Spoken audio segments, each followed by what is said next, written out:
এবারের গন্তব্য আমাদের অসহায় আহমেদের পরিবারের কাছে যাওয়ার।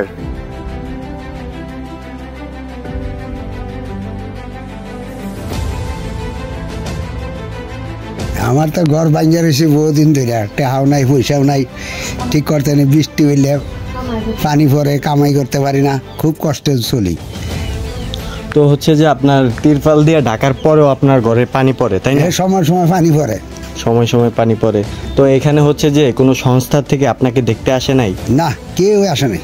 ও আচ্ছা, এমন কোনো কেউ আসে নাই যে আপনার ঘর দেখছে বা কোনো বাজেট করছে, কেউ এরকম আসে নাই? আসে নাই। আমি উপজেলা চেয়ারম্যান আসির সময়, আওয়ামী লীগের সময় কয়েকবার দরখাস্ত করছি, কিন্তু আমার পাত্তাও দেয় নাই, ঘরও দেয় নাই। অনেক মানুষের ঘর দিছে।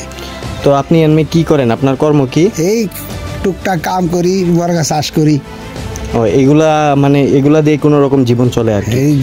তো গায়েস, আমরা আসছিলাম যে আহমদ আলীর বাসায়। তো উনি খুবই কষ্টে জীবনযাপন করে। তো আপনারা দেখতে পাচ্ছেন তার ঘরের অবস্থা। বৃষ্টি আসলেই পানি পড়ে, রাত 1টা নাই 2টা নাই, ঘর থেকে পানি পড়ে। তো বাচ্চা ছেলে মেয়েকে নিয়ে অনেক কষ্টে এই আহমদ আলী জীবনযাপন করতেছে। তো কোনো সংস্থা থেকে এই আহমদ আলীকে দেখতে আসেনি। তো আমি একটা কথাই বলবো যে যারা আসেন অসহায় মানুষদেরকে সহযোগিতা করেন, অবশ্যই আমার আহমেদ ভাইকে অবশ্যই দেখতে আসবেন। এটা হচ্ছে যে খাগড়াছড়ির দিঘিনালা মধ্যম বলখালী এলাকায়। যেখানে কথা ছিল আহমেদ আলী এই বৃদ্ধ বয়সে বসে বসে খাবে, কিন্তু বিষয়টা খুবই উল্টা। কঠোর পরিশ্রমে জীবনযাপন করতেছে এই আহমেদের পরিবার। সামান্য একটি ঘরের জন্য কত শত আবেদন করেও মিলেনি আহমেদের কপালে একটি ঘর। খুব কষ্টে জীবন কাটতেছে এই আহমেদের পরিবার। আপনার যে সমস্যাগুলো একটু যদি আমাদেরকে বলতেন। বললে আর কি হইব, বললে কোনো লাভ আছে? মানুষে কি চোখে কি বাজে না? এক দেখতে 3-4 বার করে গেলাম কত টিউনুর অফিসে, একটা ঘরের আপত্তি করলাম, কত দরখাস্ত দিলাম, ভাঙ্গাচোরা ঘর দুয়ারের ভিতরে থাই।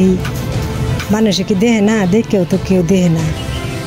বৃষ্টি আইলে এন্দা পানি পরে, হেন্দা পানি পরে, রাত নাই দিন নাই, উঠে বইয়া থাকা লাগে, কত কষ্ট।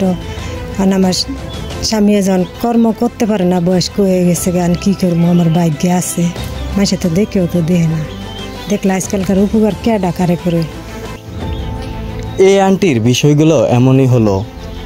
বড় বড় যাদের ঘর বাড়ি আছে তারাই ঘর পেয়ে যাচ্ছে, কিন্তু এইসব সাধারণ মানুষগুলো ঘরের অভাবে খুবই কষ্টে জীবনযাপন করছে।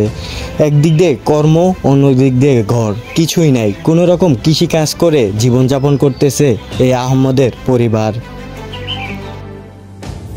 70 থেকে 75 বয়সে এই আহমেদে খুব কষ্টে জীবনযুদ্ধ করে সংসার চালাচ্ছে।